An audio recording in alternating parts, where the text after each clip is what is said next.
1, 2, 1, 2. We'll be starting in a minute. I hope that you can still hear me and that the sound quality is all right.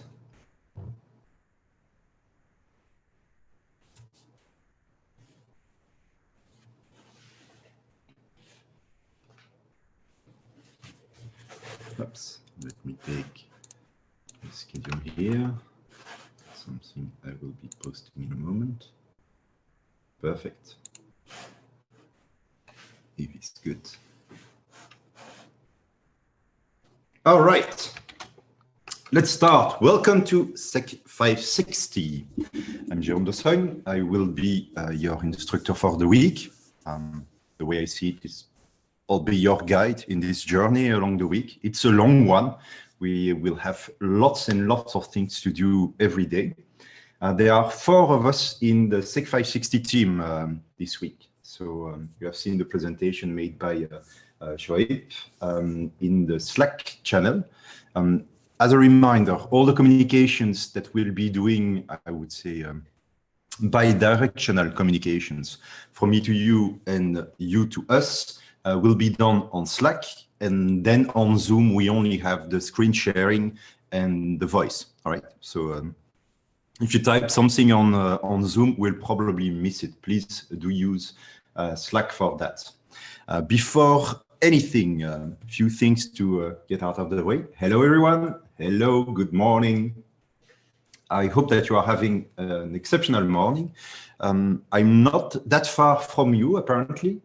There is only a 1 hour time difference between the two of us. So in my case, it's 9 a.m. So sometimes if I do make the mistake, a lapsus during the week, that will be the reason. So in my case, we start at 9 a.m., but normally on your side, it should be 10 a.m. I'll be putting the schedule for the week, but right before that, currently I'm showing a slide on the screen. If you haven't done so, please go through your Sense portal and download the SEC 560 ISO file. The ISO format has nothing to do with you, burning that ISO file either to a DVD, Blu-ray, or a USB key and then booting a virtual machine on it. This ISO file is just an archive file. So when you open that ISO file, you should be able to see 2 virtual machines. I'm going to use my laser pointer here. So I'm at this point. You should be able to see 2 virtual machines. One is called Slingshot and the other one is the Windows virtual machine. Please, if you haven't done so yet, download that ISO file and extract those virtual machines and import them into VMware as soon as possible. Today, we'll only be using the Slingshot machine during the labs. So if your machine takes a while to import virtual machines, I would heavily suggest to focus on the Slingshot one. So start with the Slingshot one in any case. And then when you have the time, import the second one. But don't penalize yourself by importing the second one during one of today's lab, because anyway, we'll not be using it today. Then regarding the lab 0 that we have, so normally you have received information on how to import those virtual machines and how to connect to the VPN. So there is also a VPN that we'll be using along the week, but we will not be using that VPN today. Therefore, our objective should be, before the end of the day, that everyone manages to connect using OpenVPN. I will showcase how to do that later on. Nonetheless, that's going to be the objective for the end of the day. Okay? So if you don't have your OpenVPN running in a few hours, it's absolutely not a problem. Okay? It's not urgent at all. That's the last of your objective of the day.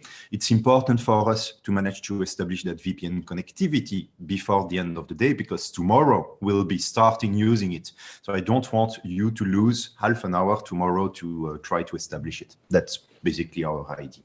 But nonetheless, there is nothing urgent there. So I'm very excited to be teaching this week because, this is my first class in Middle East. This is only the second time I've been teaching this brand new content that we are having. Second time, because essentially 3 weeks ago was the first time this new version of the class was taught by the lead author, Tim Bedin. And then I was the second instructor to teach it 2 weeks ago. So it's really, really, really super fresh. That's the second reason. That will be also my first experience teaching online using Zoom. In the past, we have been using another platform called GoToTraining. And everyone had kind of that feeling that we might feel more comfortable using Zoom. We had also feedback through the evaluation forms. And therefore, we moved on. So I will be discovering all the features along the weeks. I already did lots of tests, of course, but nonetheless, there is nothing like the true experience, I would say. Okay. So regarding the schedule, I've been told that you are in quite. Oh wait, I'm going to remove that one because I made a more shiny version of the schedule. Well, shiny, you know, modestly shiny. So I've been told that you are following quite a few classes in a row from SANS, and that you have a heavy schedule and so on, which is probably why also we are starting at 10. So regarding the schedule, we'll be starting at 10 sharp. I've been told to start immediately because your weeks are so packed that we can't afford to wait for an extra 15 minutes or something like that. So here is the schedule. Then we typically have in every SANS class, or at least in this one, we typically have one break in the morning and another break in the afternoon. So in our case, the first break should be around 11 a.m. So in about an hour or so. We typically try along the week to do that break at the same time as a lab. Probably not today. We will see how far we will be in 1 hour, but I don't think we'll reach the first lab at that time. But for the other days, typically that first break might move slightly just to make sure that you have more time for your break and more time for the lab. Then we have a lunch break at 12 a.m. So yeah, more exactly at 11:55. I've adapted in reality all the breaks to make sure that we should be on time for prayer time. I've done that based on the documentation that was given to me. So don't hesitate to give us feedback and tell us if something is wrong there. Then we have the scheduled afternoon break around 2:30. And I've made an extra break in this lab, in this class, especially for prayer time in the afternoon around 3:25. So that should be the 80. So the ones that are indicated in the Slack channel as static, they should be sharp because I want to make sure you are not late for anything. The same goes for the start of the class and the end of the class, because I want to make sure it's all right with the rest of your schedule. Also, I will have a tendency not to use the webcam to make sure to be respectful for people doing Ramadan. I don't want to show myself on the webcam drinking something or something like that, in case I need to be able to continue talking. Because without any water, it might be difficult to do so. Okay, so that will be the idea. If you have any questions or remarks, please don't hesitate to do so and share them in the Slack channel. I'll keep an eye. So I have like 3 screens in front of me. One where I'm showing what I'm currently showing to you. So I'm connected twice to Zoom. Then another one on my left where I'm putting the Slack channel. And then I have the center one where I have 25,000 different windows to share the slides, and so on, the virtual machines and everything else in the center. So if you have anything to share, don't hesitate to put it there. You're quite lucky because there will be 4 of us in the team. So if you have any questions, don't hesitate to ask any of the TAs that we are having. And if that is good, I suggest we start the day. All right, for everyone? You can make just a sign in Slack, and I will be moving on. Also, I've also been told, that you are having a few weeks that are really, really packed. So I will try to make sure that we start exactly on time, we stop exactly on time. and to focus on the class content. I know that I'm usually super excited and I want to share many extra things during the day. In this class, I will focus on the content. When you are having questions, I will first focus on the question that will help us understand the current material that's being shown. This new version is super dense. There's a lot of content, quite a lot of content. And the class were never made to be finished, I would say. It's not assumed that you will be able to do all the labs during the same day. Some people managed in the past to do so. Some people didn't. Typically, we would finish close to 5 o'clock by starting the last labs of the day. Typically the last one or the 2 last ones of the day if we regroup them together, leaving the time that the participants want to do the labs in that afternoon or the next day in the morning or in that same evening or another day and so on and so on. I will still try to make sure we stay on track and we don't deviate. So I know that I've already taken 10 minutes, but we are on the first day and I want to make sure that everyone's expectations are on track. Okay, so let's start. In the first slides, you have the first ones, which are the table of content of the day. And then we have a few extra classes that do exist at Sense. It's nice that I've put an extra laptop on the side. And then we have the content of the week a few slides after.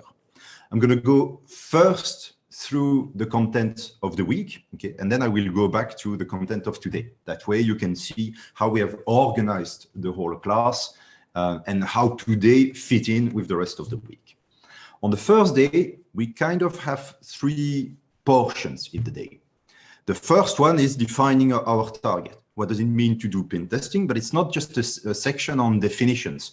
It's true that it's important to make sure that we are all using in this classroom the same definitions. And when I say this classroom, I mean this is your SEC 560. So if you have anything that you want to us to adapt and so on, don't hesitate to mention it. I believe, by the way, that one of the advantages that we are having in Zoom is that you have the possibility to have live transcription. So if you want to have a go at live transcription with Zoom algorithm to see how well the subtitles will be made, that's also one possibility. So as I was saying, first part is, well, make sure that we know what a pen test is, but it means also what type of activities we could have in that one. And we could, it's not we should. Every pen test will be different. And here comes the second part of the day. So in the first part is, well, what things we could do, what objective we could reach, and so on and so on. So what it could be, what type of targets we could have, what type of material, hardware, software, machines, and so on. What's the infrastructure that you need. So everything you do before any pen test. Okay, it's when you start pen testing in general. You decide, I'm doing this activity, so that's the preparation that you do, even when you don't have a customer yet, when you don't have any specific mission, any engagement. So the first part is your preparation. Make sure you know the scope of pen testing in general. Then the second part of the day is focused on one engagement. So you have one customer, you have one target, you have one request, and so on. So in this section, we'll be discussing what we call rules of engagement and scoping. And when we mean scoping in this case, it's the scope of one particular pen test. Whereas before we were discussing any pen test, all the activities you could do in some pen test. And this one, you will be discussing with your customer to know what is required for that customer. These 2 parts are what I would call the phase 0, the step 0 in a pen test. This step, the phase 0, is usually, from my experience, skipped in most books, most discussion about pen testing. Because what people love about pen testing, typically, it's getting hands-on and doing stuff with tools and so on. So doing the stuff instead of discussing what we should do, the preparation part. The problem is if you skip that step, that first part, when you know, okay, what are all the activities we could do, and then you discuss properly with your client what activities you should do in this pen test. If you start immediately doing your pen test, in the best scenario, you will have something that is worth nothing, because you will be out of scope. Maybe you focused on a server that anyway they intended to shut down the next week. So there will be, congratulations, Jerome, you managed to get root access on this machine. You fetched all the information that was on that machine and blah, blah, blah, blah, blah. But we ask you to do a pen test today and to deliver a report in next month, whatever, it doesn't really matter. And the server you focused on, we intended to shut it down next week. So when you will be delivering your report, essentially the whole content of your report is discussing something that does not exist anymore. So it's not really useful for us. So that would be kind of a best case scenario. Worst case, Jerome, you focused on this machine. Problem is, it's not our own. So it's true, maybe you found lots of vulnerabilities, you managed to steal lots of data and so on. But that server does not belong to us. We don't have any right to grant you permission to attack that machine.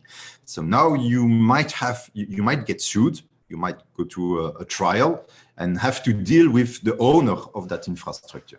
So that could be the challenge you are facing. That's why step one in preparation is so important. I know that due to that, the first day in SEC 560, well, it's heavily packed. But at the same time, it kind of feels to some people that they would like to have more labs and something more hands-on, more offensive. Yeah, I would say more offensive, okay? Because the first part of the day is preparing any pen test, second part of the day preparing one pen test, and the third part of the day today will be reconnaissance, which is a step that's already, that exists in most books, okay? So that's for day one. I was focusing on day one at the moment.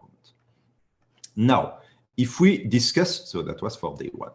If we discuss day two, based on the reconnaissance, which are activities that you perform to obtain as much information about your target as you can, based on that reconnaissance, we'll be using that information on day two, day three, day four, and day five. But let's discuss day two right now. After reconnaissance, we are expecting maybe to have, let's say, usernames, maybe some passwords, maybe we found IP addresses, subnets, maybe we found domains and so on. So on day two, what we focus on is an offensive part where we start scanning. And the idea of scanning is to progressively get closer to your target, get to know that target. So when you start, you don't know the target yet. You don't even know if it's there or not. Maybe you have an IP, but the machine is not there. This IP is not used anymore, or the IP is used, but the machine is shut down, and so on and so on. So the first step will be, I want to know if that machine is running, and then maybe, what ports are open on that machine. So it's kind of like knocking on doors in a hotel or something like that, or you're in a street and you are knocking on every door. So you're trying to see if there is someone inside. You don't know what service is running behind that port, but you just want to know that there is something there. So you want to know if there is something on that IP, and then you want to know if there is something behind that port. Okay. And you get closer and closer. You start trying to guess which operating system is running there, so the version of the operating system, and the version of the service running behind the open ports.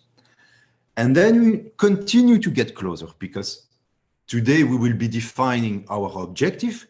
All the activities that we will be performing along the week aim for that objective. So it starts with helping the company secure their infrastructure. And in our case, in the case of a pen test, it's looking for vulnerabilities and a potential to exploit them. So it's that idea of exploitation. And since we look for exploitation, we are looking for vulnerabilities. So on day two, when you get closer to your target, well, the closer you get, the more you will be looking for those vulnerabilities, till we reach the end of the day with initial access. Okay, so we managed to get access to this machine, and we'll do labs and so on that. On day three, well, we move on from, well, yesterday we managed to get access one way. There are several ways to do exploitation and get access. One of them could be, for instance, credential guessing and so on. On the second day, we'll say, well, in certain types of pen test, what we choose to do as a type of pen test is an assumed breach test. It's a test in which the company already assumes that you could get inside that organization. So they grant you, they cede you access. Okay? They might give you a laptop, a machine, and so on with credentials, a real one that's being used. And what they want to know is what an attacker could be doing, could do if that attacker had that access.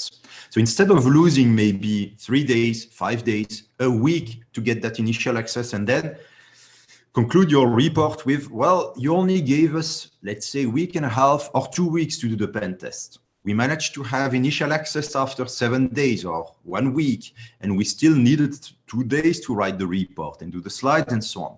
So this is what we were able to do after getting initial access. In this case, we've assumed breached. The idea is that your customer is also already assuming that you can have that access, and you start from there because they want to see more of what could come later on. Okay. We'll see today that one of the major characteristics of a pen test is that it's a characteristic. It's not what it defines. It's not what is important. I'm saying it's something that allows you to make the difference, in particular with vulnerability assessment. That typically you reach exploitation. However, I think it's a false friend. Like, people assume that since this is what distinguishes a pen test from a vulnerability assessment, it's like a major characteristic, then it should mean that this is something that's the most important in a pen test. And that's not true. In reality, what's most important, what we want to showcase to the company, it's the impact of your attack. And the impact is typically not really well demonstrated with exploitation. The impact is demonstrated with post-exploitation. So all the activities that you could do after getting exploitation, which is why after 2 days, we have our initial access. We still discuss in the morning of the 3rd day about assumed breach, and then we move on immediately to post-exploitation. Okay. So what do you do after exploitation? Well, it's post-exploitation. In post-exploitation, we discuss on one side all the information you could steal, copy, and so on from a machine, but also how to pivot and migrate from one machine to another one to allow you to do more exploitation in order to do more post-exploitation. So basically, the rhythm that we will be having will be, well, first preparation, then reconnaissance, then scanning, then exploitation, then post-exploitation, and after post-exploitation, what comes? More post-exploitation, and then more post-exploitation, and so on. That's why we start on post-exploitation on day 3. We discuss password attacks and so on, how they work, how those passwords in a Windows and Linux environment are conceived. And then on day 4, we move to a discussion on pivoting and command and control center, so C2s. So the idea is that now you have access, you have your exploits and so on. You want to be able to manage and do your pivoting, move around in that organization easier and more effectively. Once you have finished day 4, we'll have discussed already quite a lot of content with lots of labs. We have something around like 5 to 7 labs per day. So you will have done already a lot of labs. Once this is done on day 4, basically you have targeted most of what you could in the local environment of that enterprise. What is left could be to target on day 5. That's what we do in the morning. We target the domain itself. Okay. So you probably have already all the credentials that you might want to do your post-exploitation, but we'll have a look on how to obtain the keys to the kingdom. For instance, getting persistence on the Active Directory, on that domain, so that you can have long-term access. Then we have a discussion to have a look at, well, you have done already enterprise pen testing. Maybe you want to have a brief look at the infrastructure that company is having in the cloud. To be honest with you, the main reason why we are discussing Azure in this class, whereas we have, if you look there, I think it's on this slide. I'm waiting that it displays on yours. Voila. So, exploit development, maybe in the other one. Voila. So if you look on the right side of your slide, well, we have a dedicated cloud penetration testing class. So you could say, why are we discussing Azure in this one? Well, the main reason is that some companies are using Azure and they don't even know that they are using Azure, because they might have, for instance, suddenly decided to stop administrating an Exchange server themselves. They don't want to do mailing themselves, and they decided to use that as a service in Azure. And suddenly it comes with additional requirements, additional functionalities that are enabled and that maybe we could take advantage of. However, there is an extra thing that is interesting to notice in that section. And that's why I think that day 5 is particularly exciting to do. The labs are really fun to do and so on. It's that once we reach that Azure section, we will already have discussed everything regarding enterprise pen testing. Okay, so infrastructure pen test on a local infrastructure, we will have discussed everything there. So if you are attacking the cloud in the sense that, this company, they basically took all their servers and these servers are running as virtual machine in the cloud. You could apply everything that we have seen so far and just apply to those virtual machines, because after all, they are still communicating probably with the same protocol. In the section that we will be having on Azure, we will be exploiting stuff through another path, because now that these machines are not physical machines, but virtual machines, and not only virtual machines, but virtual machines running in Azure, we'll be using another plan, so another type of communication channels between the machines to our advantage, which did not exist when these machines were services. If you want to transpose to something you'll be using during the week, let's see it this way. During the week, you will be using VMware to run 2 virtual machines. One way to attack one machine from another is simply to discuss from that machine to another. Another one, which is tricky to do, but it's just to show you this other communication path, would be to attack VMware itself. So from one machine or from the outside of those machines, you communicate with VMware such that VMware communicates later on with the virtual machines. This is essentially what we will be doing in the labs on day 5 on Azure. Okay, that's the idea. So I'm going back up to the slide with the planning of the week.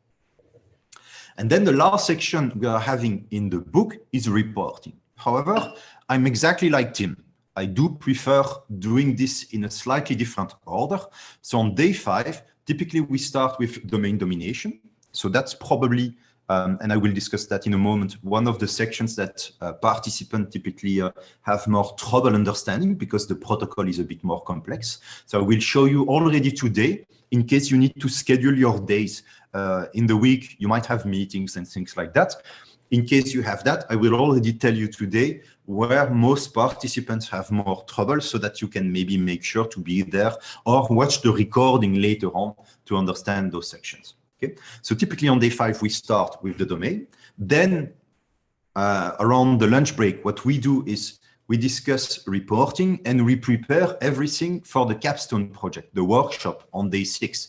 So which essentially requires you to register to the ranges.io platform, which is a new CTF platform made by Sans, and then make your teams. That's essentially the idea.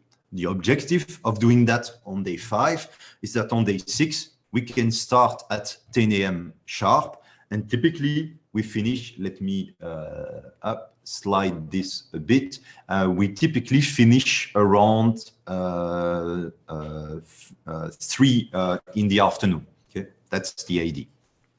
So on day 6, we want to start at 10 a.m. sharp. So we would want to have all the teams made before. You can already discuss during the week how you want to make your team.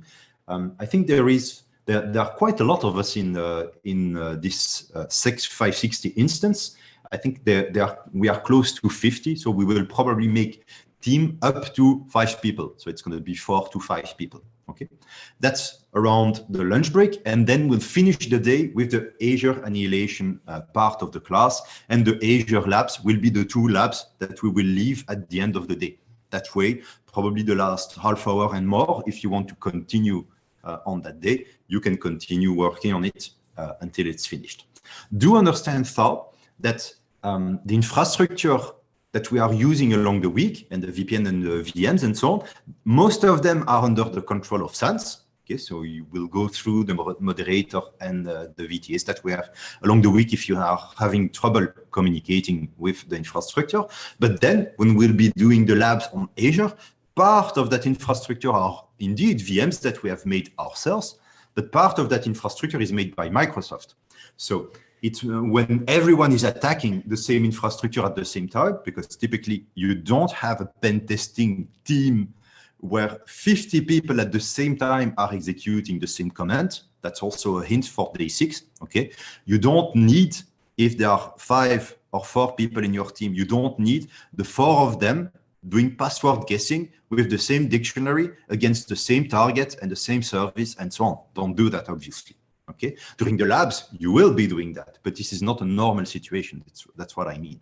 Same goes for day 5. Well, that's one of the challenge that we are having when we decided to make this new content. And Moses, which is the lead author of the SEC 588, so the cloud pen testing class, I think he's the one who made the Azure part of this one. So he made a really amazing job, and he tried to load balance stuff. And you will see that in the comments, like there is some sort of randomization that has been made. But do understand that in that lab, it's normal that it's a bit less responsive as the rest, because there are 50 of you targeting something that's running on Azure, which is not a normal behavior. That's the idea. So that's the content of our week. How that content is related with the rest of, I would say, the SANS class, because you could see that those slides, you could see them as, oh, these are different classes available at SANS. Some of them maybe you are already doing, or you have done already this year, and so on. The reason why I will be slightly going and discussing part of those slides, it's because it would allow you to see how what we will be doing this week, fit in with other type of activities you could do in cybersecurity. Okay, wherever you are learning about those activities, it doesn't really matter in this case.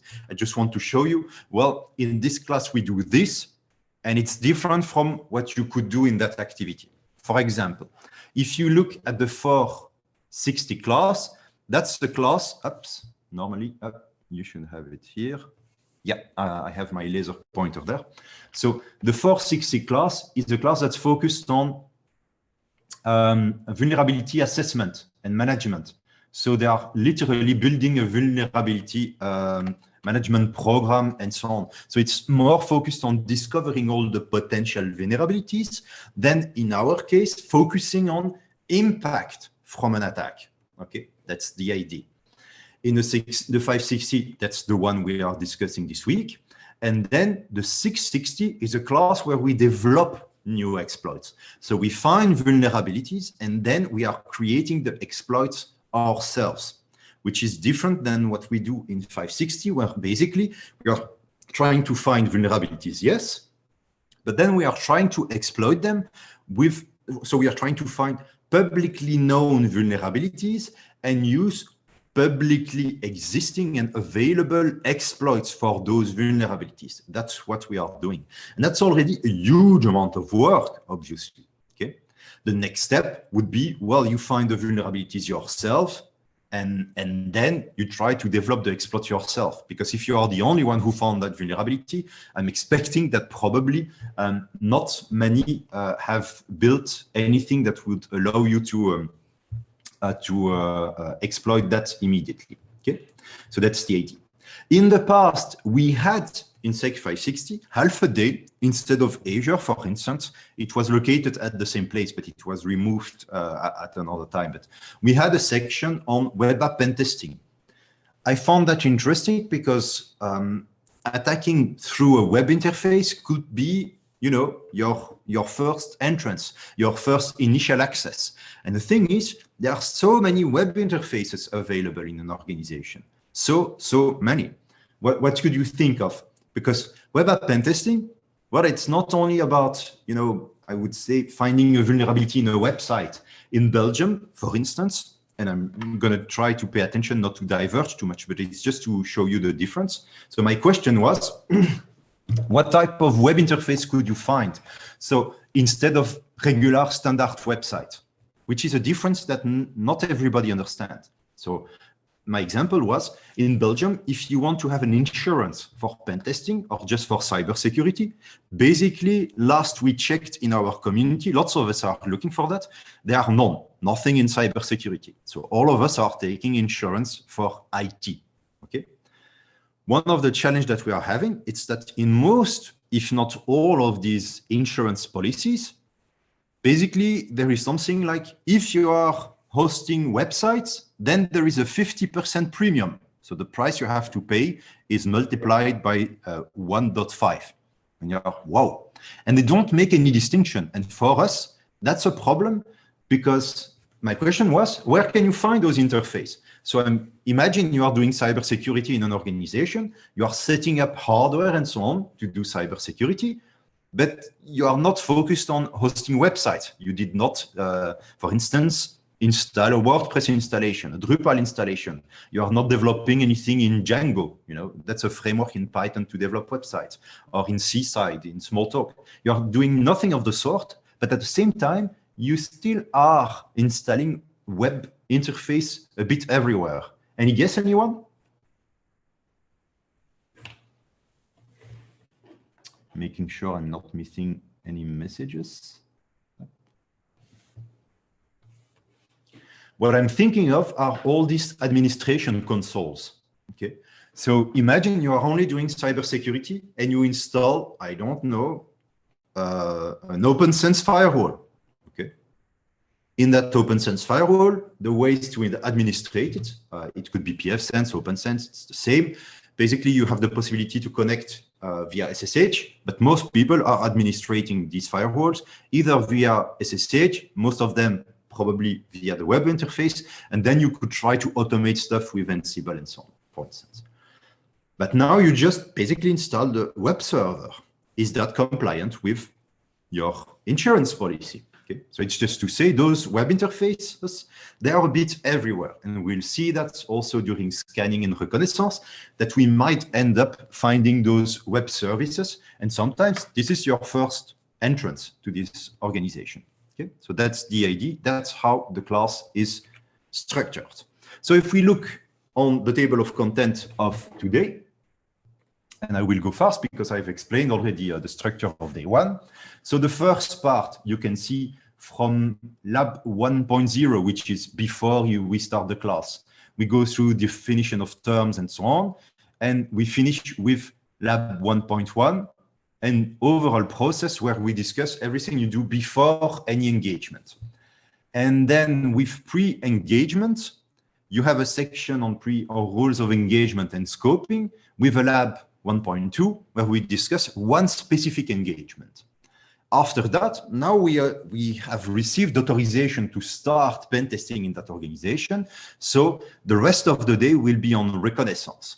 In reconnaissance, we are trying to fetch as much information as we can about an organization, but without really being offensive yet. We'll be discussing the type of reconnaissance such as zero touch and light touch.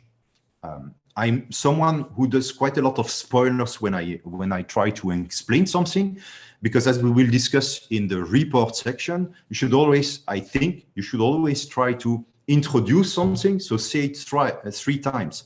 First, you introduce it, then you explain it, and then you conclude on it to make sure that the main components were very clear. Right now, we are in the introduction. In the case of reconnaissance, the zero touch versus light touch, so that you have already a glimpse of what we mean. It's that when we say zero touch, it means that you are never in contact with the target systems. Okay? They have a website. You don't even go to that website. You send absolutely zero packet to that organization. Light touch in reconnaissance means, well, you did go there. I mean, they have a website. Everyone is clicking on links. So it's just going there and using the website as any regular user. You don't do anything outside of that scope. And I mean, with the same intensity. Okay? If you start downloading the whole site with HTTP track or something like that, it's not a regular use anymore. If you try to find vulnerabilities, it's not a regular use anymore. I mean, literally, just go there and use the website normally. If it's a web shop, you could consider creating an account.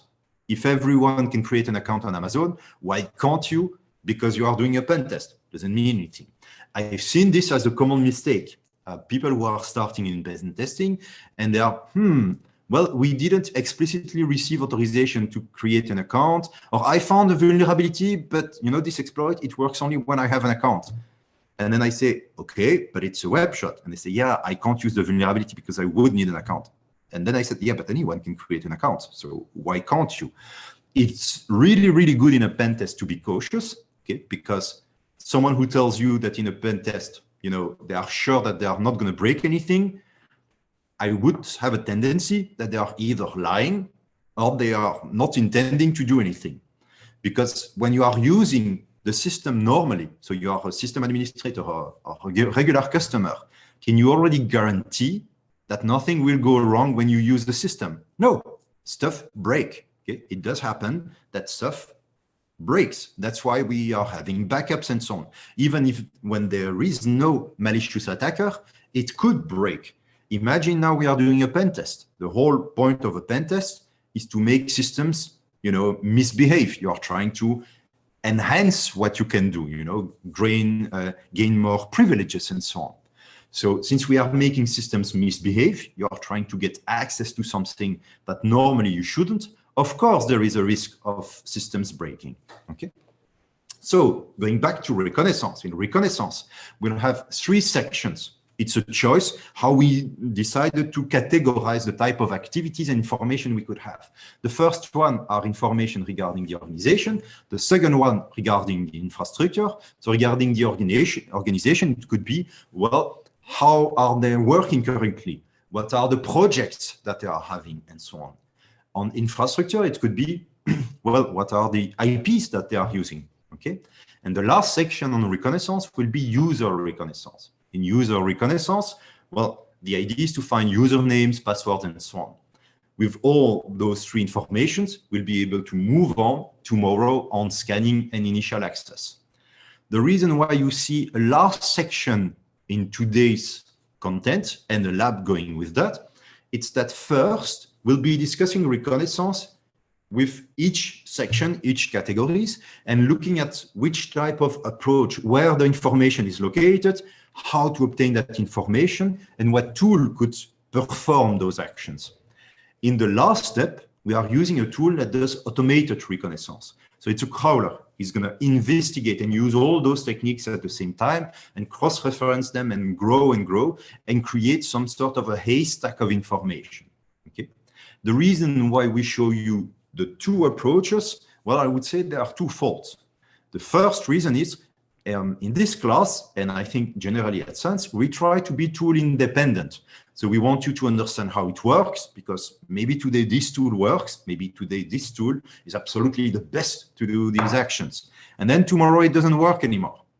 This is, by the way, something that is a day-to-day when you are doing cloud pen testing. Okay. You could have a tool working today, and then 1 hour later, it's not working anymore because Microsoft decided to change something in their API or whatever the way they work, and suddenly your tool is not working anymore and you have to look for another one.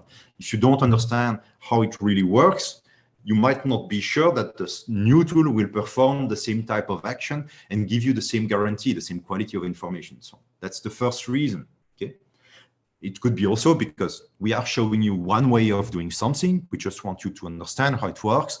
And maybe you have a preference for another tool. That's what's great about JIAC exams. It's that they are open book. Okay? We can have a discussion typically at the end of the class on Friday. If this is something that does interest you, what I do on Friday at the end, if we have time, because in this class, in this specific one, we have 1 hour less per day for the whole content. So I will try to make sure to focus on what does matter for you and focus on the content that is difficult to understand and so on. And then what can be simply read, you can read it later. So I was about to say, typically on Friday, the last half hour or so, I'm having a discussion with participants regarding the exam. So it's kind of an off-the-record conversation on my strategies when I need to pass JIAC exams and tips and tricks to pass this one. One of which was, and is related to the fact that we are showing you how it works, it's that maybe in your day-to-day life, you are using another tool. What's great in the JIAC exams is that even if you are using in your day-to-day another tool to do, I don't know, ping sweeping and so on, you just want to see which rows are live. And instead of using this tool, you are using fping or hping3 or whatever. It doesn't really matter, honestly. You don't have to learn and memorize all the parameters for every command, okay, in this class. It's absolutely not required. It is true that at the exam, you could be asked that. to give you already today, and that might help you learn and focus your attention during the class, during the week. It's easy. During the exam, you could be asked anything that's in the books. Okay. And you also have practical questions which are related to labs. And typically in the practical questions, you are only asked stuff that you have done during the labs. Okay. You don't have to do extra stuff outside. It's great if you do, but I mean, it's not required to pass the exam.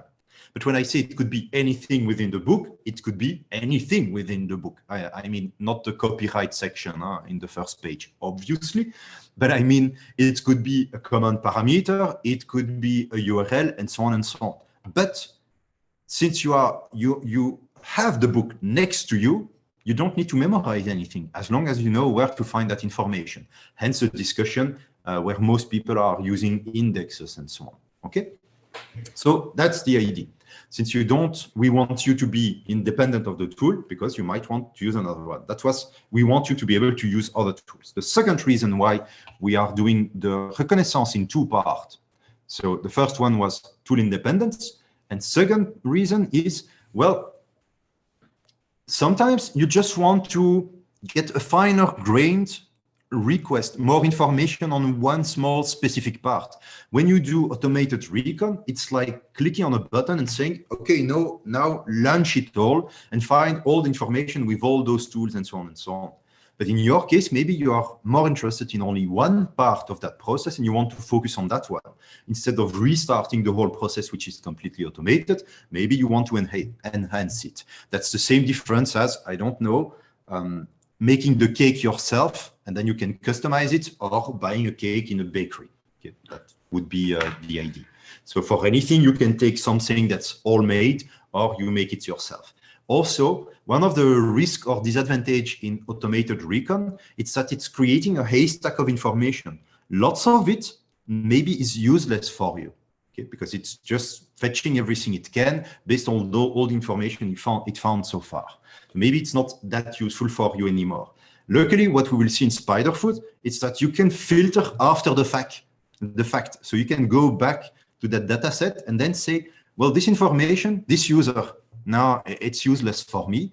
And it will remove from all the information it found, all the information it found from that info, which is amazing, of course. Okay, so let's move on to terms definition, okay? There are two reasons why we want to define lots of terms. Well, lots of terms, we have like less than 10, huh? So don't worry, it's not a list of 50 or 100 definitions in a row. But there are a few terms that we want to properly define in this class. The first one is, of course, because we will be discussing for a week, and we want to make sure that we are all using the same language in that sense. Okay, we all have the same meaning for the same term. Otherwise, there will be lots of misunderstanding. In particular, I've seen lots of differences, cultural. I think it's a cultural difference because there is one characteristic that I found related to the difference. But for the term audit, I've seen a large difference. For instance, in the English world, I would say. Just people speaking English, so every English literature, I would say, even if it's, for instance, in the GDPR, so it's European legislation, so it doesn't have to be focused on UK or US. It's just to say if it's written in English. I've seen a lot of difference on the word audit between English speaking or English text and French text, where they have literally a completely different understanding of the word audit.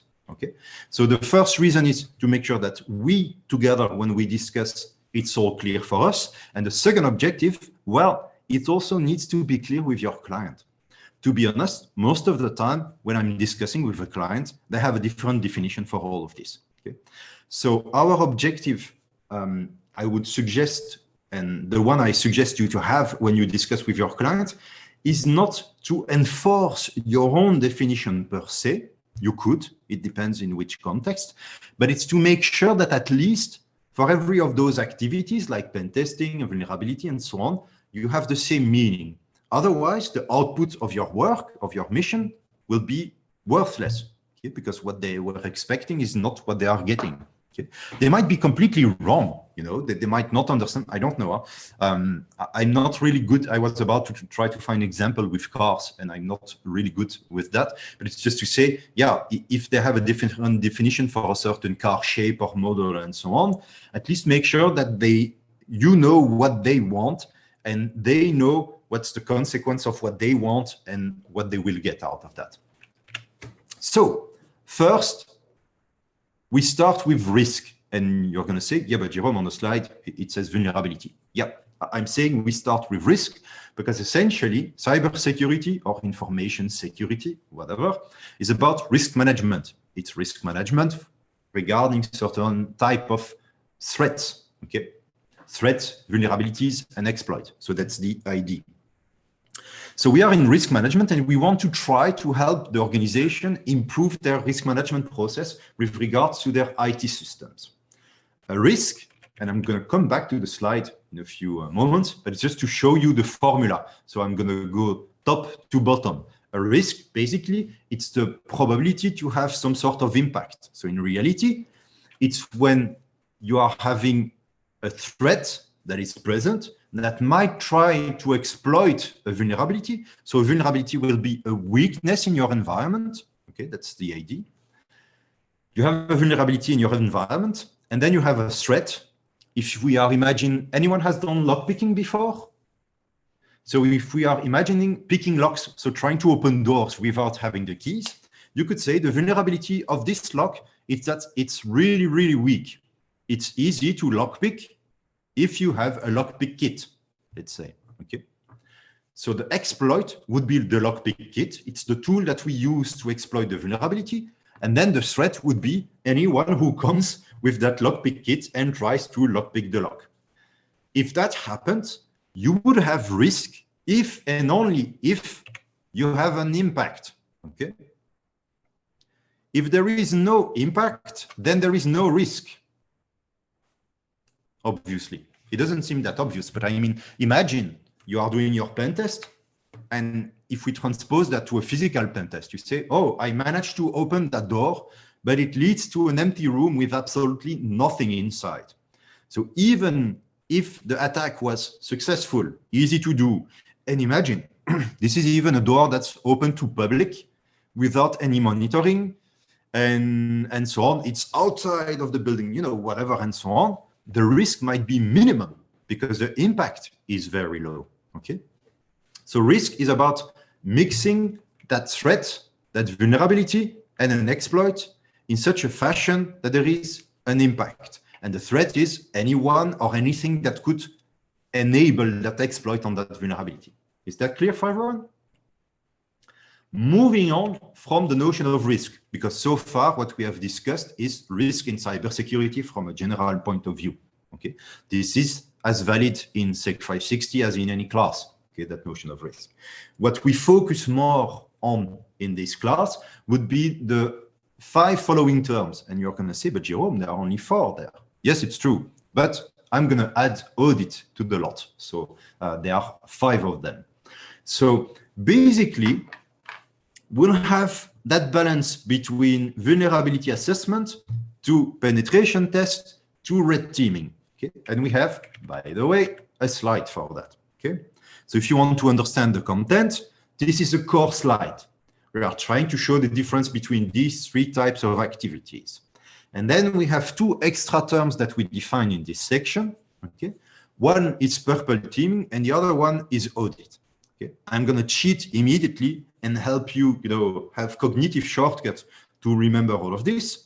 So on one side, we have those 3 activities, and I'm going to go through the comparison. And on the other side, we have those 2 extra ones that you don't need to have a table to compare to.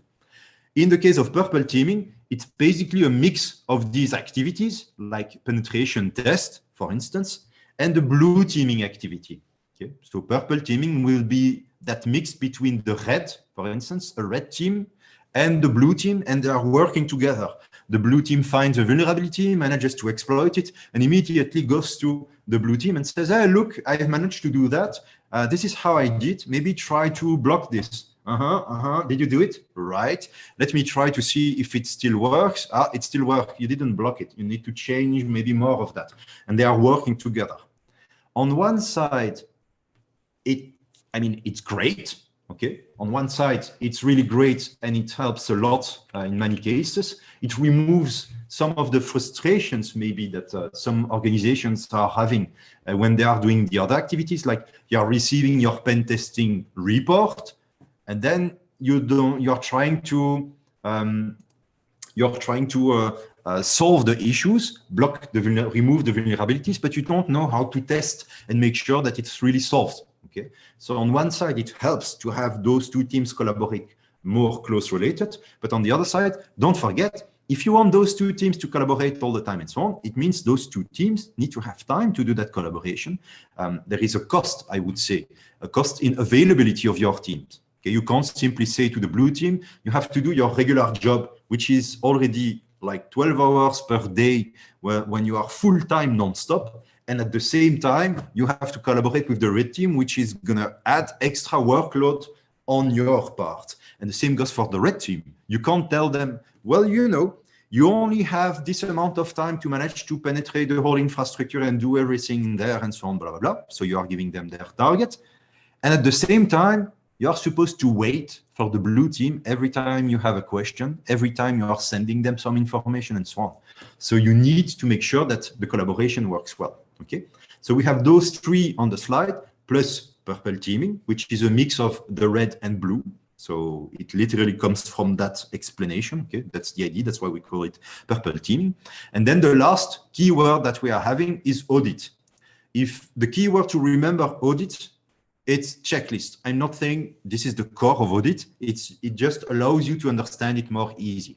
So typically, an audit is an activity in which you compare the state of the infrastructure and the systems to kind of a strict framework. So that's why you typically have checklists. Okay, you are comparing it to something pre-established. We've had recently, for instance, in my company, my partners and I received a call for proposal from an organization who said, we want to have an audit, a security audit of our infrastructure. And basically that was the whole description of the process. All of us had the same reaction. Yeah, but what audit? I mean, if you just say that, you are in reality saying nothing. Because if you don't specify to which framework you are comparing your infrastructure to, and also what's the scope, what's the part of your infrastructure you want to make sure it's compliant with that framework, then you are not saying anything. Okay. So far, that call for proposal could be 1 hour of work, or it could be 3 months. We don't know. Okay, that's the idea. And I told you, small hint, in certain maybe countries, currently the only one I've seen such a large difference with, it's the French-speaking culture. In certain culture, audit will have a completely different definition. So as I said, in the English literature, it's going to be comparison between a set of standards and an infrastructure. Okay, that's the idea. In the French-speaking world, basically audit means security assessment, like do everything that you can, all the security evaluation that you can. Okay, so these are the two extra, the purple and the audit. Let's now focus before the break on vulnerability assessment, penetration test, and red teaming. In this class, we are in the middle section, but nothing is ever completely black or completely white. I mean, the engagement that you will have, typically they lean more on one side and more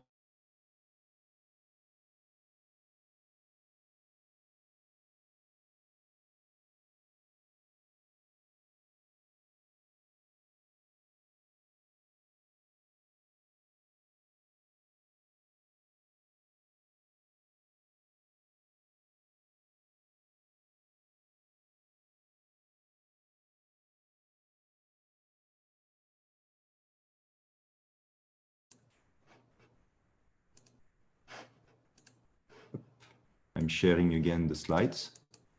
Zoom decided to remove it, apparently. Oh, still all good? Checking on Slack.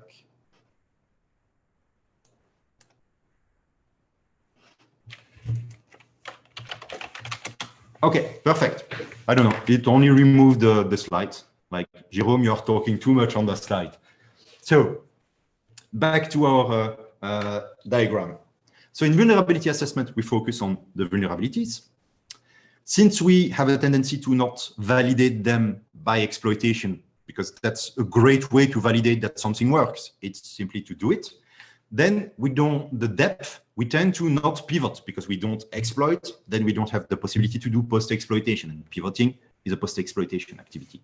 So you can see that in vulnerability assessment, we focus on all the vulnerabilities. In a pen test, we focus on the ones that we can exploit. And in a red teaming exercise, we only focus on the goal. In vulnerability assessment regarding the depth, well, we are only on the surface because we might have found some vulnerabilities and that's it. We don't even know if they really work. On penetration testing and red teaming, well, since we have exploitation as part of the engagement, we can exploit and then pivot. So from that machine, so you're outside of the organization. You manage to exploit something in that organization. Now you can execute commands there. From there, you try to attack another machine and maybe go around the firewall and so on. So that's what we do in penetration test and red teaming. In all of them, the objective is risk-oriented, but in vulnerability assessment, it's really focused on higher level risk estimation, whereas in penetration test and red teaming, we are trying to showcase the impact. So we are trying to demonstrate the risk to help them estimate risk. Okay, so it's to help them understand risk. Everything that we discuss today will help us later on. For instance, on day 5, we are discussing how to do your report. So when you mention, for instance, a vulnerability that you found, if you don't mention how easy it could be to execute that attack and so on, well, it shows the impact, but it doesn't show which type of threat we are facing. Okay, that's why also then on day 3, when we do password cracking, we'll be discussing, well, it's important to take note how long it took for you to crack those passwords. Because if you don't, it doesn't tell your client how easy it was. So you can see that everything we discussed today, well, it will be related to what we will be doing in the next days. Okay.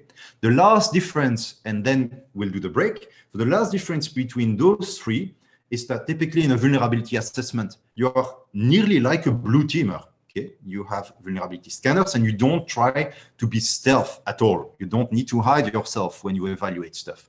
You're literally like a security guard and everyone can show you and you are trying to open every door. You are checking if the windows are closed and so on. In a penetration test, well, it depends. Typically, the stealthiness that's required, it's minimum. Why? One of the reasons is, since you are not, there are 2 reasons I would say. The first one is, in a penetration test, you focus on the defenses. In a red teaming exercise, you focus on the defenders. So stealthiness, it's about being detected or not. Since in a pen test, we don't care if defenders detect us or not, we don't need to be as stealth. Okay. Second reason is, due to that requirement, that focus on defenses instead of defenders, well, you typically get less time, or you could see it the other way around. In a red team exercise, it typically lasts longer. Since it lasts longer, imagine you get 6 months for your red teaming exercise. Well, it is more possible to be stealthy, whereas in a pen test, if you get 2 weeks, 1 week, or even super short, 3 days, there is no way for you to scan the networks and so on, while being stealthy. That's the idea. I mean, you will make lots of noise because you don't have time to be discreet. Okay, that will be the idea. So we reach 11 o'clock, and I've pinned our schedule. I've pinned our schedule, and that's the time for our first morning break. So I'm going to put a timer, and we can start the break right now. Everything good so far? Oops.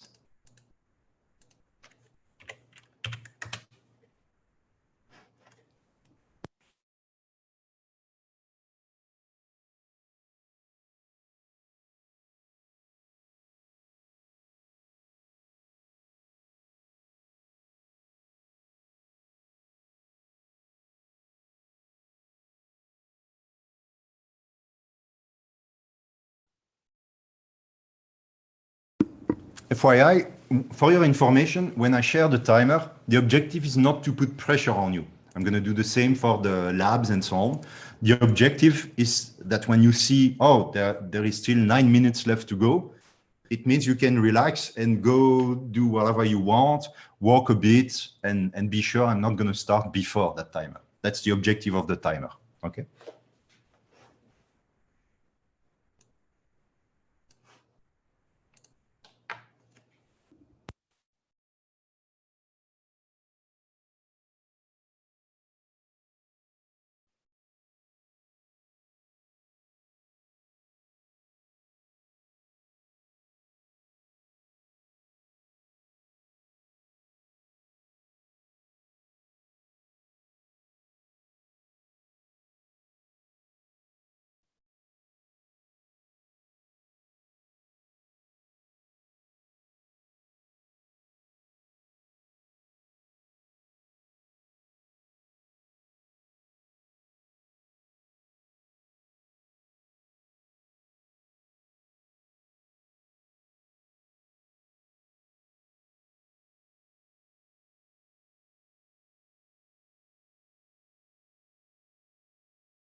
And we are back.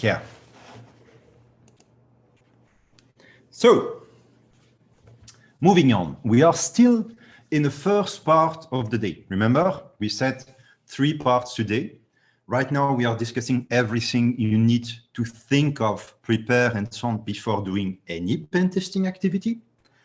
And then the second part, which starts here, you see, with pre-engagement and the rules of engagement and scoping, is the part where you discuss one specific pen test. And then after that, we dive in the last part of the day, which is reconnaissance. If you look at the schedule, by the way, if you want to find certain messages back in Slack, 2 things to know. First one is I will try, and our moderators and TAs will try to pin the important post in Slack. Right now, for instance, I did pin in Slack the post with the timing. That way you can find them later on if you are unsure when we will have breaks and so on. In case, let's say, someone asks you when they can reach you and so on, and you want to be able to guess when the next break will be. So that's one information about the schedule. The second one, probably if you look at the schedule, you should have seen that we have an asymmetry between the morning and the afternoon, obviously, because we start at 10. So between 10 and 12, well, there are 2 hours. And then we finish at 5. So between 12 and 5, well, there are 5 hours. So we have an asymmetry. Okay. So it's normal that we have not yet reached the middle of the book when we reach 12 o'clock. So first part, as we said, preparation before any pen test. Well, one of them is to know what's the point of pen testing, and the second one would be what type of pen tests, or I would say flavors, could you have in a pen test? And I just chose right now flavors instead of the word type that we use in the name of the slide, in the sense that you could combine them. That's what I mean. So the objective in a pen test is basically to try to adopt some sort of an offensive mindset attitude. Okay, so you are trying to demonstrate risk. So it's really about impact. I love how it's written here. Okay, so there is this word here, proof. Okay, so you are demonstrating impact and making sure that there is no doubt now about the existence of that vulnerability. Because otherwise, for instance, you could easily have a customer that says, well, I know that my server is vulnerable to this, and that. I've had that, for instance, recently. Like their installation, they were using a CMS, and they were saying, well, I know that my CMS is not up to date or whatever. They're using a plugin that's too old, and that on which you could do command injection or something like that. And then they said, but anyway, we have a WAF in front of it. So web application firewall that is going to filter all the attempts that you are trying to do to inject your comments.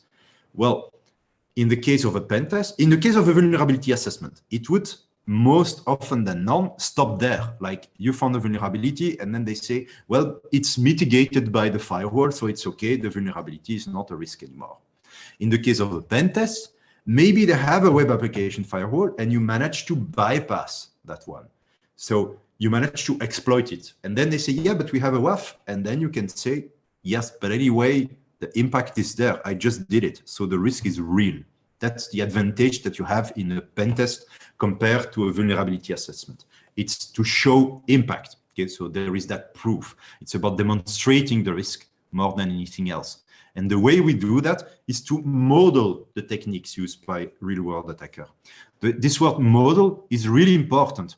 A model is a simplistic view of something in the world. So basically, we have removed either lots of parameters and variables that were useless and did not have an impact in our experiment.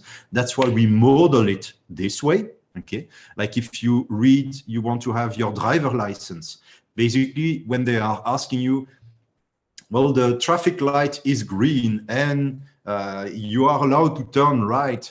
How should you blah, blah, blah. They're only giving you a few variables, but in the real world, there will be, maybe it's hot, maybe it's not, maybe there is a basketball that's coming to you. So the answer will be different, but we are trying to model something with a limited amount of things.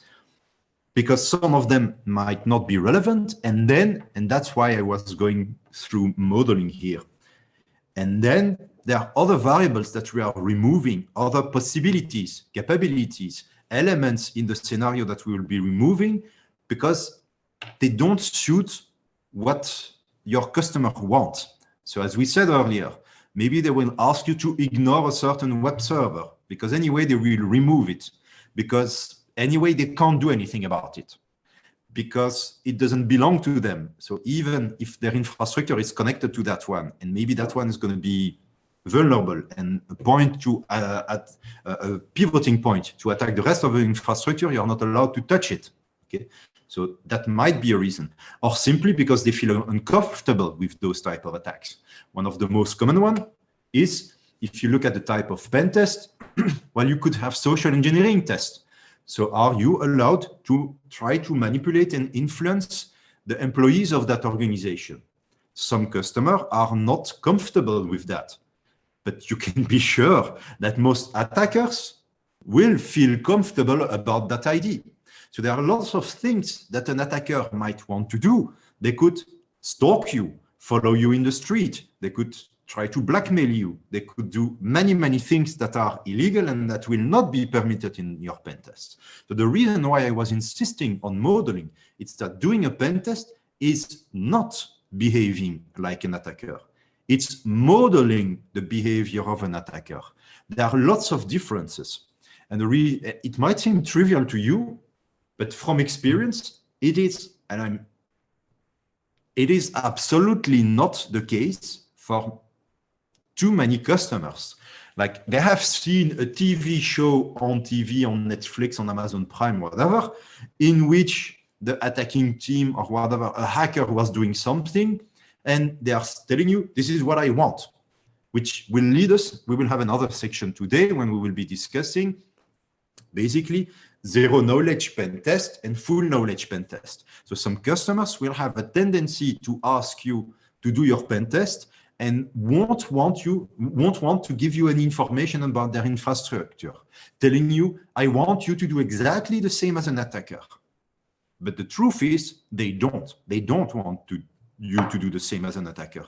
They don't realize that they are removing lots of potential attack vectors and then still expecting the same results. Like, no, you're not, of course, you're not allowed to manipulate my employees, hijack their LinkedIn account, stalk them, blackmail people. Of course, you are not allowed to do that, but you still need to reach the same result. Okay, so that could be a challenge during your pen test. That's why I'm insisting here. Okay, if we look at the types of pen tests that we are having, these are types, but I would call them like tags, flavor. Okay, you could combine them, of course. So you have everything regarding network service tests. So you start from the network and you try to attack something. We have assume breach test that I already mentioned this morning when I showed the table of content of the various days. And we will start on day 3 so Monday. Yeah, that's correct. We'll start on Monday with a discussion on assume breach test. So in that case, it will be an organization that says, well, you know, we already know that it is possible for an attacker to send something to one of our employees, and that employee is going to double click on it and open that document, and it could lead to a compromise. We already know that. We don't want nor need you to demonstrate it. We assume it's the case. Now that we know that it's the case, could you demonstrate risk beyond that point? That is assume breach test. And by the way, and I'm trying to stay focused on the content, because I know that you have lots of content to absorb in a short amount of time, and not only this class. So I'm trying to focus on that one and to make it really clear, but I'm still trying to enhance a bit beyond the content of the slide so that it's easier to understand. So in the case to justify, to understand really assumed breach test,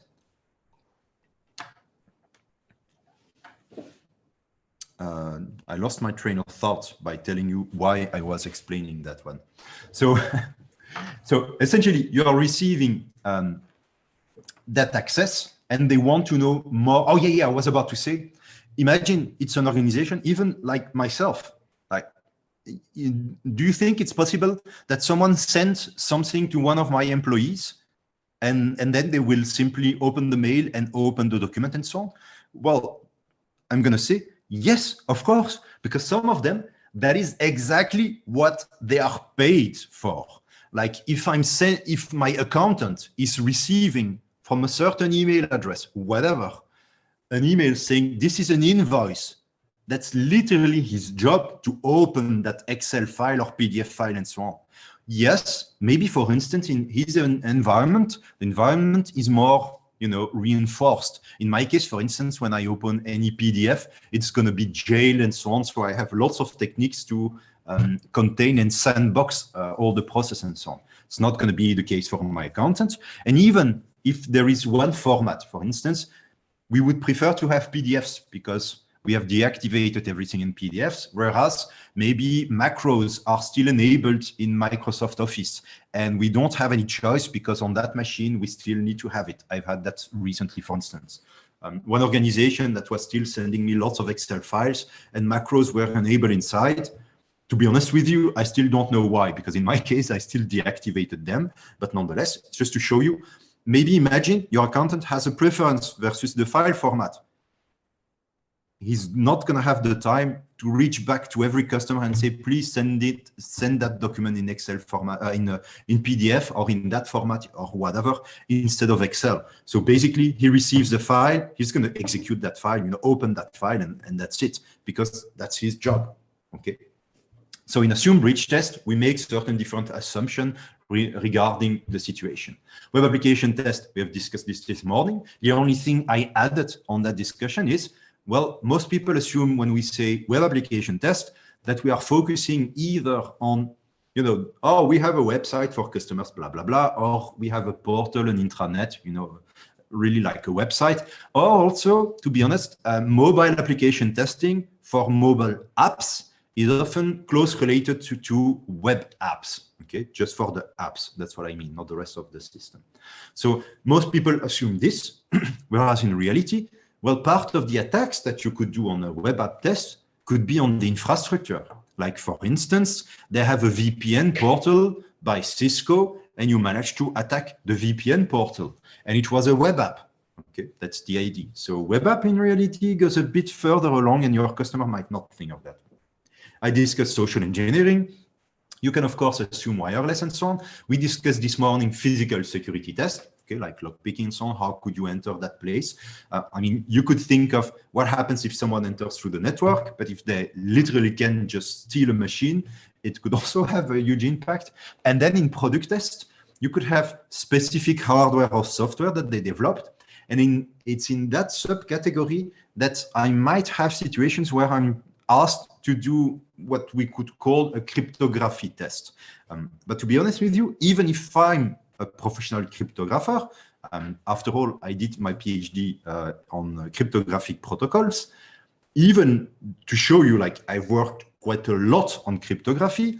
If I am just asked to break RS, I'm not going to do it, okay? Or RSA or something like that. I'm just not going to do it because even for 100,000 euros or €1 million, if it's just to break that one, no. What I'm going to focus on is the way they are using cryptography. Okay, and we'll see that in the landman hash, for instance, on day 3, and we'll see that you could see that if you look at WEP, before WPE in the Wi-Fi networks, in WEP, one of the mistakes that they made is in their way to use cryptographic and to design their cryptography. Okay, so that's the problem that we are having. So it is worth your while targeting crypto, but to be honest with you, it's more about how they use it than the library itself. The probability to exploit the library is relatively low. Sometimes it exists, but it's more about finding a version and then there is a public exploit for that library and so on. But there are some. I'm thinking of Heartbleed, which is a common cryptographic library vulnerability and attack that was found on the OpenSSL library, for instance, and so on. Okay. The phase of an attack, we discussed it earlier because we have looked at what we will be doing along the week. So this is already explained. We start from reconnaissance, okay? And then we try to get to know the target. once we have found the target, maybe like imagine you go around the building and, okay, I know now that this window, it's probably vulnerable. Okay, it seems like I can open it from the outside and enter the building. The phase that comes after that is exploitation. So it's when you finally enter the building through that window. And then post-exploitation will be all the activities you will do. You don't stop right on the other side of that window. You show that it's possible to get access to certain information and maybe move around in another room, because from that new place, so you go through the window, you are in a room, now maybe the door is open and you can access the corridor and go somewhere else. That's the idea. To be able to do those types of pen tests, we'll need to have, you know, these are computer systems. So with the exception of, and still, but I was about to say, with the exception of social engineering tests, where you could do things without any hardware, which I don't see anyone doing. We are all using extra hardware for that. But you could think, I'm so good at influencing and manipulating people that I will do that, you know, hands in my pockets, and I don't need anything else. Okay. But otherwise, typically, you need extra stuff. You need extra stuff both for your pen test, and personally, I think I would add a third column on this slide, but don't worry, this third column, we'll see it later on in another slide. So first one is the stuff that you need to do the pen test itself, okay? And then you have the second one on the right. It's the stuff that you need to make sure that your process is right. So you want to have your own lab, for instance, to test your exploit, okay? To make sure before launching a payload that it's supposed to work and that it does what it's supposed to do and so on. So these are two parts that are important. In both of them, you will use different machines and so on. And the third category, which we'll see a bit later on in a few slides, it's typically all the stuff, I would say it's the meta infrastructure. Like in this case, we are using Slack on the slide, on the side, okay? So in your pen test, if you are not alone, you will probably want to have a secure communication channel. It has nothing to do with the attack software. It has nothing to do with your lab in which you test your payloads. No, it's everything around your knowledge base, where you put the secrets, where you are exchanging with your teammates to synchronize, and so on and so on and so on. So that's what I typically call the meta infrastructure. Okay? It's something around your infrastructure that helps you do your work. In these two columns, so the pen testing and the tools to do pen testing, what do you need? Well, there is often a discussion on, do I need to use Linux, or I have a Windows machine, is that going to be okay? Or I have a macOS machine, is that going to be okay? I'm going to cut it short. It's easy. We are mostly using VMs all the time. Okay, we are mostly using VMs to be host independent. That way you can migrate that VM and so on. But to be honest, it's also because VMs are so extremely convenient.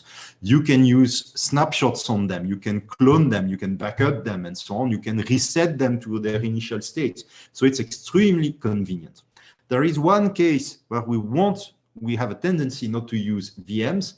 It's basically when we want to have, anyone knows in what case we don't want to use VMs. So we'll have a tendency to use VMs for everything. And then there is one characteristic, one type of activity, or several, but related with one activity. Anyone would guess? So in what case is it worse to use a VM than to use the host? So we will want to use the host directly, run the program directly on the host machine instead of running it into the VM. Any guess? Don't worry if you don't know. Huh? When I'm asking for a question like that, you can literally just make a guess with the first thing that comes to your mind. It's like a brainstorming session. Huh? And often there are things like, oh, I didn't think about that one. So there could be additional ones, okay, that you manage to guess, and it's not even the one I was thinking of. So the one I'm thinking of right now is we might want for certain tools and activities to use the host of your machine directly when we want to have direct hardware access to your machine.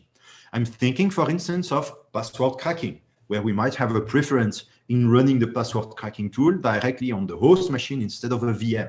Okay.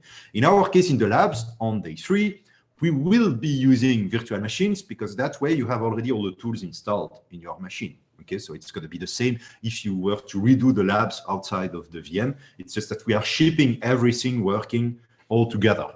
Okay, but it's not to tell you, yeah, password cracking, we do it in a VM typically. It depends from one person to another.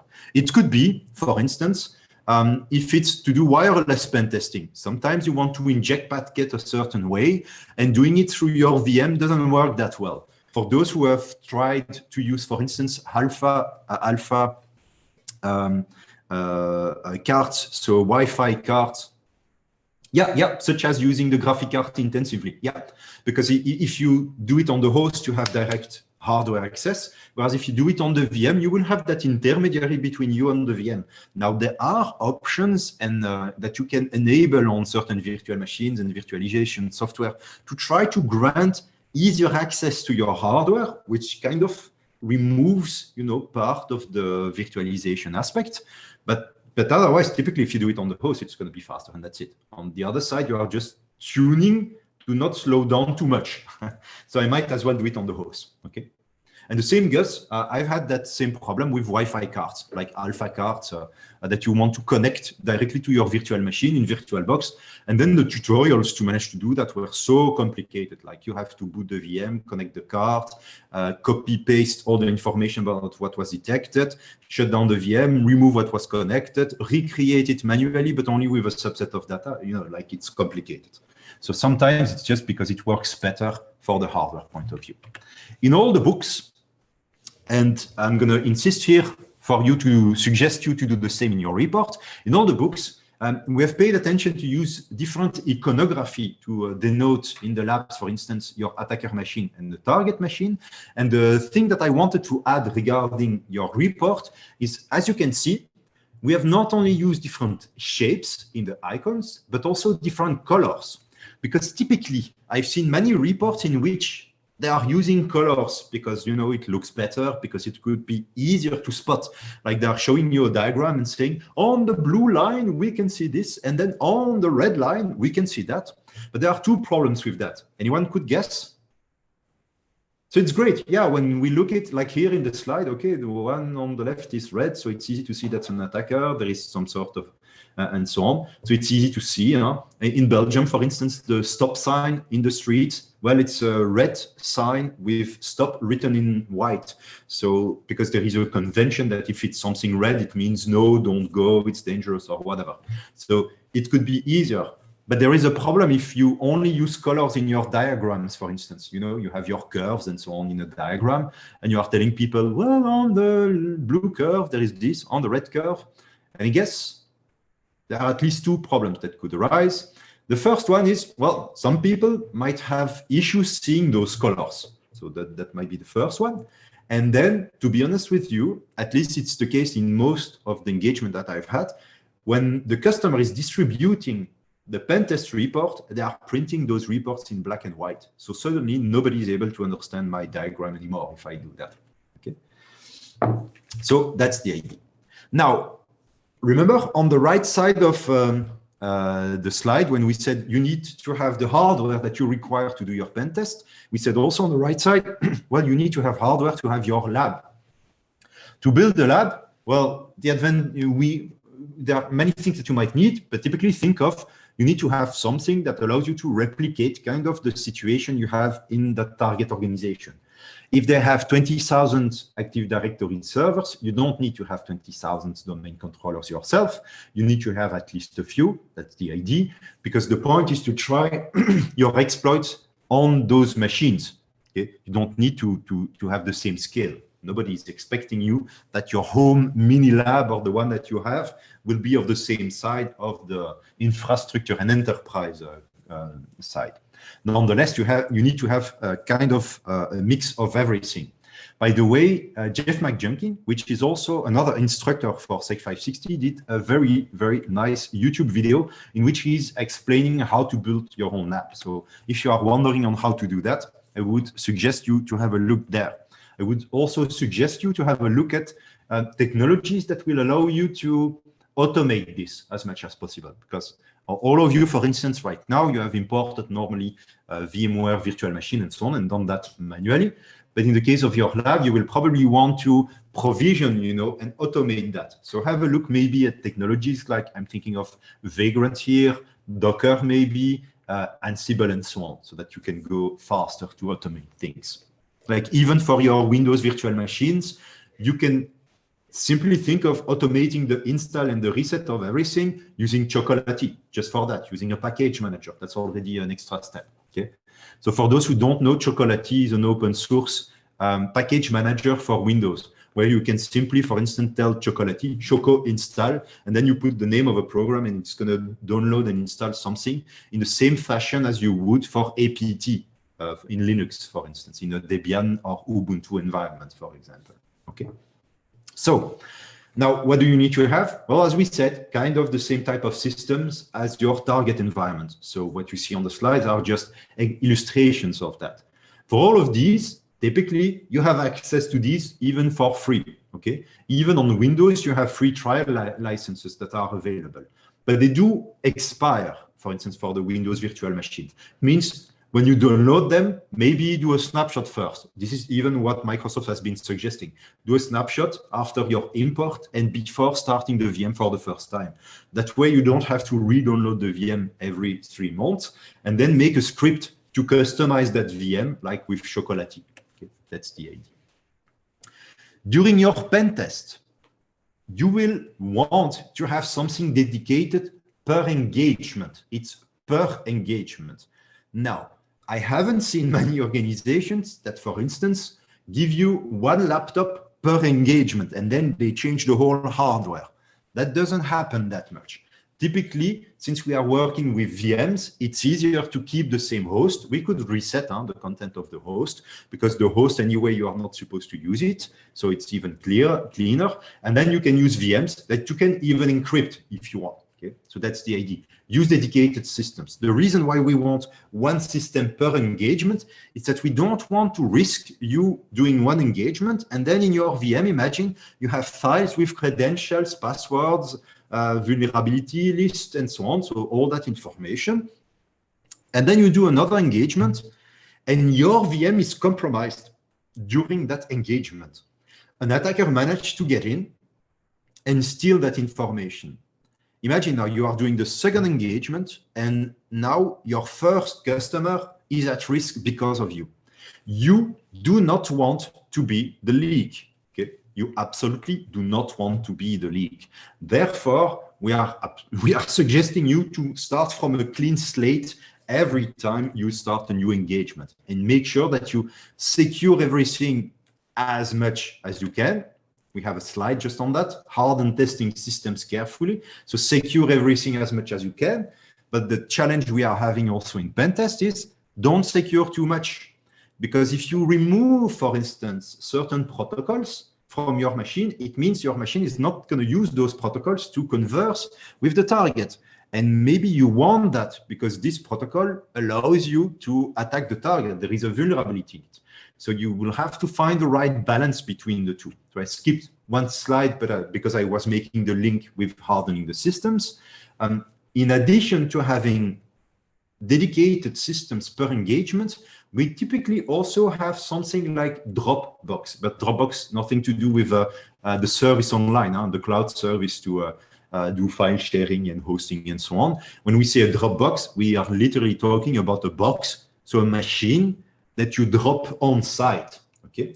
This could allow you, for instance, to have remote access because typically when they are asking you to do a pen test for 2 weeks, you might prefer to work from your own environment, which you might be able to secure, like the pen tester in your company really have a room that they can close and so on, and the hardware is secure. Whereas I've had engagements where they were asking me to do stuff on site, me and my team. And then we said, okay, it's fine. We can come. You don't want us to use the Dropbox. So what you see on the screen, the box there, this is a NUC. So it's a box sold by Intel. You can do it yourself. I'm just explaining what you see on the screen. It's slightly larger than a Raspberry Pi. For those who know the Raspberry Pis, you could consider it like 3 to 4 times bigger, but not that much, as you can see. And it's a full PC. So you can do anything that you want on it. It's a full PC. Be careful if you buy one. They are being sold without SSDs, so without any hard drive and so on, and without RAM memory. So when you buy one and you look, oh, this one is for 14,000 euros or whatever, that's the price. You should assume that this price is the price without memory, without the disk, without the RAM memory, okay? So typically you put that box somewhere in that organization, and then you can connect remotely. In the engagement that I had, that I was talking to you about, they said, we want you to come on site. We don't want you to drop a box. And then we said, okay, but we have like 20,000 euros of hardware that we don't want anyone to touch or steal. And we don't want them to touch it, not only because it's our own hardware, but also because we are doing a pen test. So there might be sensitive information on those machines now that we have found. So we would like to have the dedicated room that we can, and we would like to be able to close the door, and we would be the only ones having the key. Or maybe there is just one extra person, you know, the director of the place or whatever. It doesn't really matter. And they said, yes, yes, yes, yes, yes. Guess what? When we went there, we arrived, it was 7 in the morning, and we had a shared office with many people. So essentially, we could never leave the room without surveillance and so on, which was kind of an issue. And also, we couldn't speak together. Okay, we couldn't chat anymore.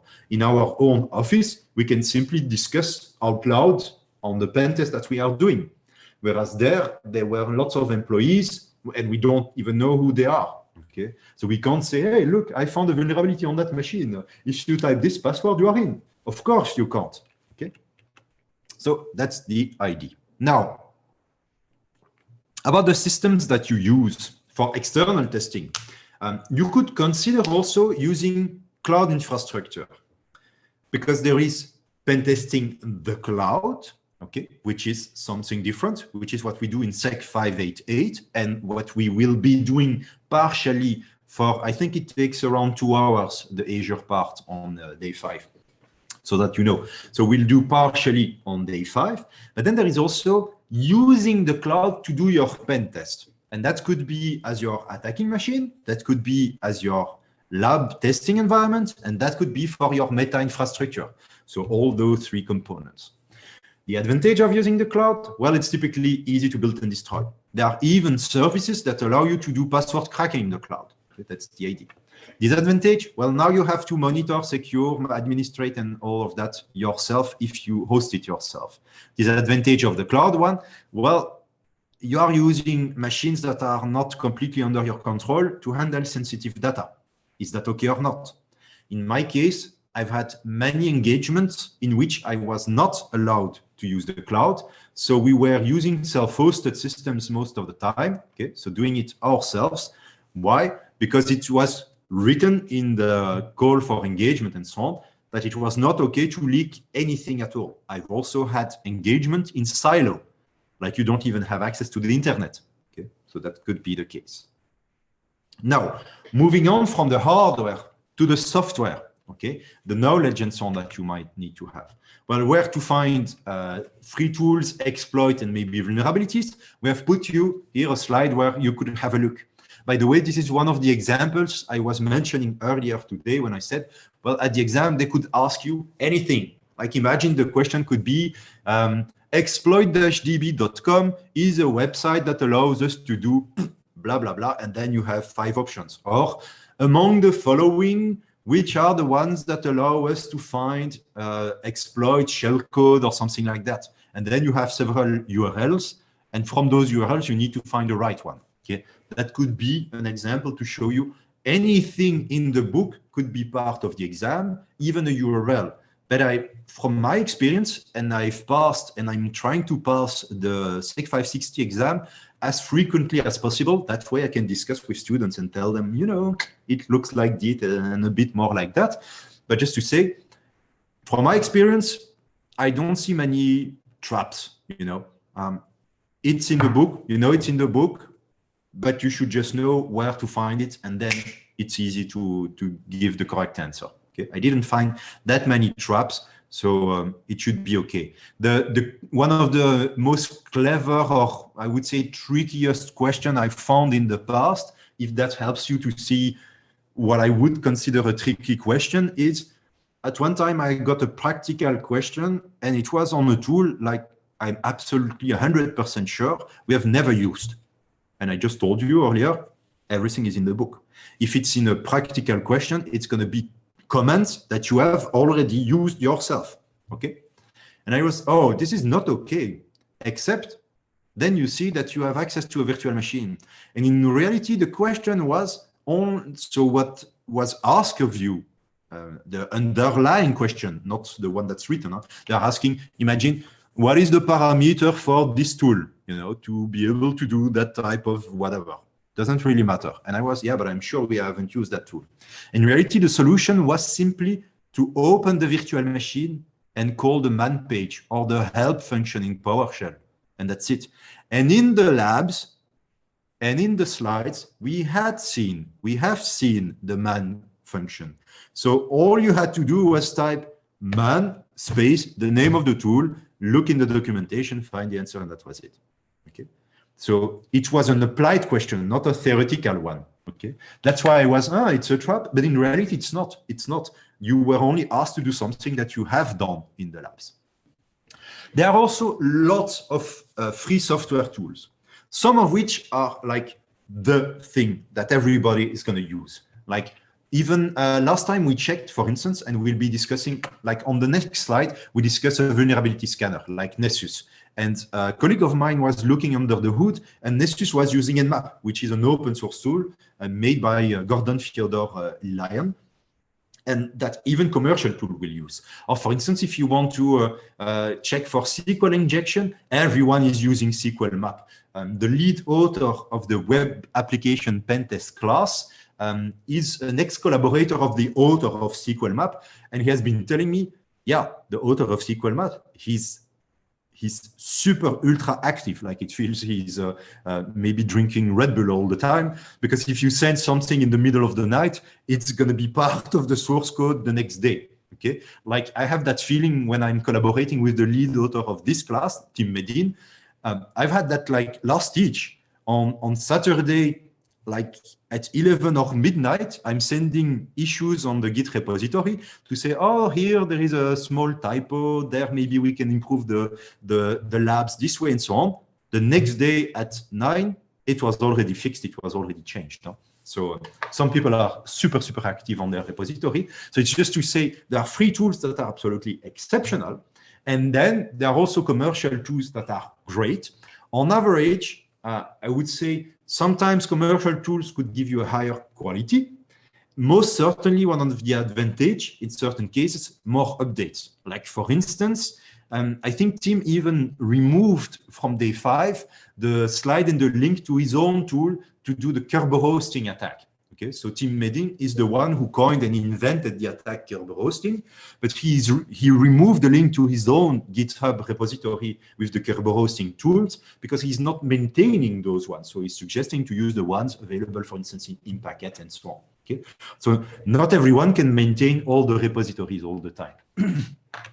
That's it. And then this is the third column I was mentioning earlier. Just to say, well, there are all these extra tools, this meta infrastructure, where you might want to store the information about what you find. Like some people are using Confluence for that. Others are using the wiki, like MediaWiki or DokuWiki. I'm not a huge fan of that one. When I use a wiki in this, I most often collaborate with my teammates then more using the wiki in GitLab, for instance. What I would suggest, use something that's easy for you to use on a day-to-day, every second, and then also easy to maintain on the long run. And that's why we are not in lots of teams. We are not in lots of teams. We are using Confluence, but in lots of others, we are not using it. So it's kind of half-half, let's say. And the reason why we are not using Confluence, it's because exporting everything from Confluence in a standardized format that we can reuse later on, like in Markdown, is kind of a pain. So it's a great tool as long as you stay within Confluence. That's the issue that we are having. Okay. So you have lots of tools that are discussed here: how to chat with your teammates how to share passwords. That's a really important one. Some people are, for instance, simply using a KeePass.info database. So I'm saying KeePass.info so that you know where to fetch the tool. So I'm talking about that one. And then that database, they are sharing it in a Nextcloud repository. Okay. The only challenge that they are having is when they are editing that file at the same time. That's why others have a tendency to use Bitwarden, for instance, instead. So using a web service that allows you to have concurrent access in read and write to the same file, which is the challenge with DokuWiki. It's when you want to edit the same paragraph with two people at the same time, and it's kind of difficult. That's why while here with Google Docs and Office 365, you have to check if it's okay with your customer to host your files in an external server. But if you can, it's absolutely amazing to be able to work on a single file that is automatically versioned and that everyone can edit the same sentence at the same time. It's an amazing technology, okay? It's way easier from my point of view than to use Git, okay? Because then everyone has to understand how to manage conflicts. Whereas when everyone is working in the same single document, there are simply no conflicts at all. We see when others are writing there. Okay, so before it's 11:55. This is the time to do the lunch break.